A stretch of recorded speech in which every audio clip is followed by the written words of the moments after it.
Vejam vocês que nós estamos com uma sequência de acidentes graves. Está acontecendo hoje o júri popular do caminhoneiro que causou uma confusão daquelas na BR-277. Esse fato aí aconteceu em 2023. Ele admitiu que ingeriu bebida alcoólica e ainda usou drogas antes de pegar o caminhão carregado. Saiu lá de Ponta Grossa. Na viagem até Curitiba, derrubou parte da carga sobre a rodovia e bateu em quase 20 carros. 20 carros! Bom, e agora vai responder por 3 crimes. Deixa eu conversar aqui com o Ricardo Vilches, que me traz as informações sobre o julgamento. Boa noite, Vilches. Oi, Paulo, boa noite para você, para todo mundo que acompanha o Cidade Alerta. Esse depoimento, esse julgamento começou hoje de manhã, mas as testemunhas só começaram a ser ouvidas agora à tarde, a partir da 1h da tarde. E são 21 testemunhas ao todo. Aí você vai falar, nossa, isso vai demorar uma barbaridade. Mas até que não, viu, Paulo? Porque todas essas testemunhas são aquelas pessoas que estavam dentro do carro e foram surpreendidos com esse caminhoneiro malucão, drogado, que acabou batendo ali em 16 carros. São dessas testemunhas, todas que tiveram carros batidos vão ser ouvidas agora. E cada depoimento está durando ali em volta de 15, 20 minutos. E o mais curioso é esse daí que eu queria chamar a atenção para você, Paulo. Tá vendo essa situação aí, ó? Isso daí aconteceu na Pedro Gusso. E esse motorista, que estava com o Honda Fit, dirigindo na mão dele, foi surpreendido pelo caminhoneiro que bateu na traseira e jogou ele pro outro lado da pista. E essa cena é marcante porque, olha, ele é tirado para fora do carro. Esse homem tem 34 anos, Paulo. Acabou de ser ouvido aqui nesse julgamento. Ele informou pra gente que ele estava indo levar a esposa pro trabalho, deixou a mulher pro trabalho, telemarketing, e estava voltando para casa.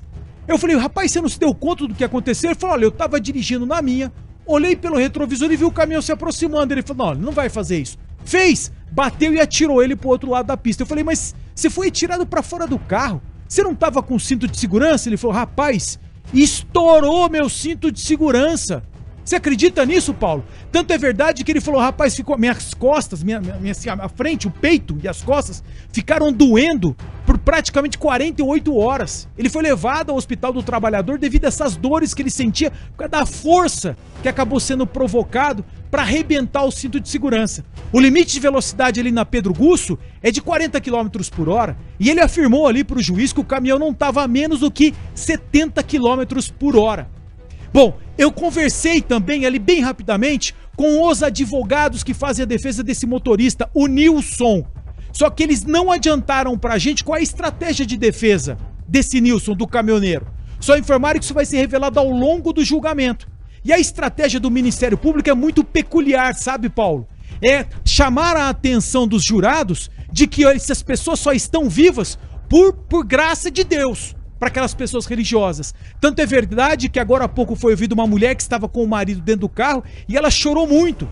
E ela falou o seguinte, eu estava dirigindo, meu marido estava no carona. Foi ele que me alertou quando eu passei no sinal verde de que olha o caminhão, olha o caminhão. Daí ela pisou no freio e o caminhão veio e bateu na frente do carro dela e o carro dela rodopiou. Então o promotor, ele insistiu muito com essa tese. Se a senhora, por que a senhora acha que sobreviveu? Qual foi a participação do marido nisso, da senhora? Então, o promotor, com as perguntas que ele fez essa mulher chorar, se emocionar. E os jurados também se comovem com esse tipo de situação. E aí vem outra particularidade, tá, Paulo? São 7 jurados.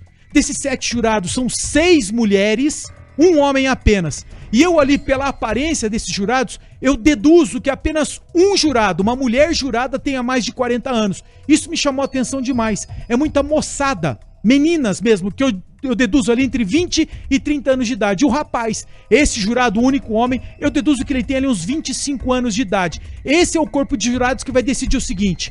Esse caminhoneiro, o Nilson, que assumiu e os testes realmente confirmaram que ele estava sob efeito de álcool e também cocaína. Ele cheirou cocaína. Qual que é a história dele? Saiu do interior de São Paulo, Embu, veio aqui para Ponta Grossa para fazer uma carga, de Ponta Grossa ia para o litoral. Só que a partir de Ponta Grossa, 100 quilômetros até em Curitiba, ele veio chutado. E tudo que tinha na frente dele, ele tirava da estrada carregando bebida, carregando engradado de bebida. E ele foi batendo no carro e colocando a vida em risco de todas essas pessoas.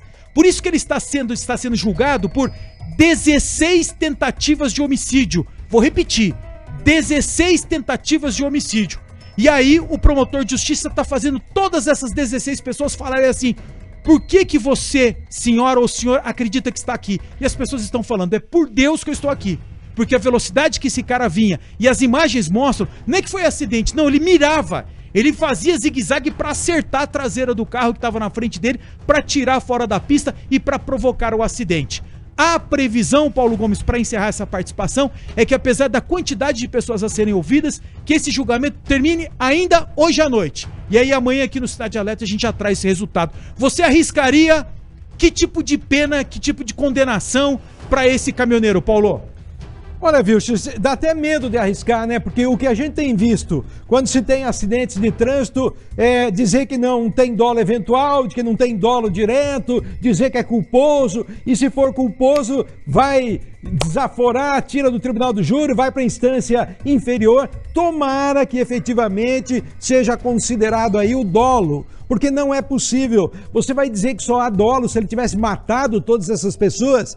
Ô Vilches, eu não tenho essa informação, talvez você a tenha. Imagino que ele seja funcionário de uma transportadora. E aí vem o pepino, porque a transportadora tendo seguro, o seguro não paga quando o motorista está bêbado e drogado.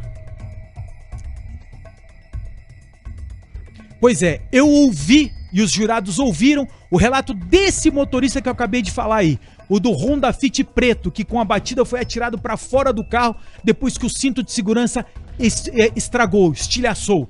Ele disse o seguinte, que até hoje, Paulo, anota a data, esse crime de trânsito foi no dia 14 de janeiro de 2023, no sábado, e até hoje ele não viu a cor do dinheiro para ser ressarcido do carro dele. O que ele fez por iniciativa própria, o dono desse carro aí? Ele está processando o caminhoneiro, que está sendo julgado criminalmente agora, está processando o dono do caminhão, que é uma outra pessoa, e também a transportadora. Esse motorista está processando 3 entidades diferentes para ser ressarcido no valor do carro dele, porque até hoje ele não teve o prejuízo dele ressarcido. Não estou nem falando de dano psicológico, o dano físico que ele teve nesse acidente, estou falando de dano material. Então essa foi uma das histórias contadas nesse julgamento que foi contado para os jurados e que particularmente, Paulo Gomes, outra observação também, me causou também muita surpresa a quantidade pequena de pessoas que estão lá. No momento em que eu estava lá, por volta das 6h10 da noite, eu contei 31 pessoas presentes. Dessas 31, eu diria para você que tem umas 20 que são estudantes de direito. Outras 6 pessoas são advogados que vão lá acompanhar. E assim, você vê muitas... As pessoas que estão lá são aquelas pessoas que foram vítimas desse acidente, desse crime de trânsito, prestaram depoimento e depois voltam para o seu lugar. A repercussão desse caso foi enorme no país inteiro. E hoje, no dia de acertar as contas com esse sujeito, o tal do Nilson, Curitiba não se movimentou, Curitiba não se fez presente nesse jurado. Pouquíssima gente, pouquíssima, como eu te falei, 32 pessoas presentes ali no Tribunal do Júri aqui em Curitiba, Paulo. Eu fico imaginando, ô Vilches, sobre a tese de defesa, que caminho, o que dizer, não é? Talvez eles vão negar o fato de que ele teve a intenção de jogar os carros fora da pista. Outra coisa que eu sou advogado, estou imaginando o que poderia ser dito. Olha, ouviu, talvez eles vão jogar no fato de que ele seja um dependente alcoólatra, um dependente químico, e com isso dizer que ele é um doente, que ele não é um cara maldoso. Não consigo ver a tese de defesa. Olha, Paulo, eu também não posso trazer isso como informação, mas eu tenho uma suspeita com base nas informações que eu colhi ali. Uma das testemunhas arroladas pelos advogados de defesa desse caminhoneiro é o perito. O perito também foi chamado pelo Ministério Público. Então é daquelas testemunhas que batem com os dois lados. O que o perito vai informar? Depois de realizado o exame de sangue nesse caminhoneiro, o que foi atestado? Uso de álcool e também droga. É muito provável que, pelo fato da defesa ter chamado esse perito, vai falar o seguinte: ele estava sob efeito de álcool e droga, e aí vai contar a história desse caminhoneiro, de que ele não queria, ele não estava sob condição psicológica, de tudo que ele fez, ele não tinha consciência do que realmente ele praticou.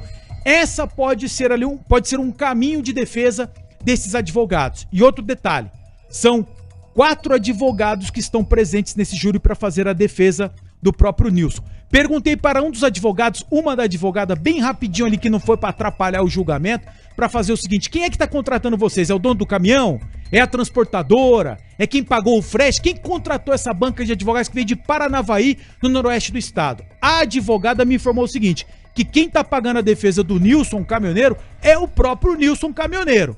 Essa é a informação que eu tô trazendo para vocês aqui, Paulo. Quem sabe amanhã a gente já traga o resultado desse julgamento, né? Valeu, Vilches. Tomara que não cole a tese da inimputabilidade, que é que ele não tem condições de responder pelos seus atos em razão das drogas e da bebida, porque o Código Penal traz lá um dispositivo sobre drogas. Tomara que não seja o prêmio para esse irresponsável.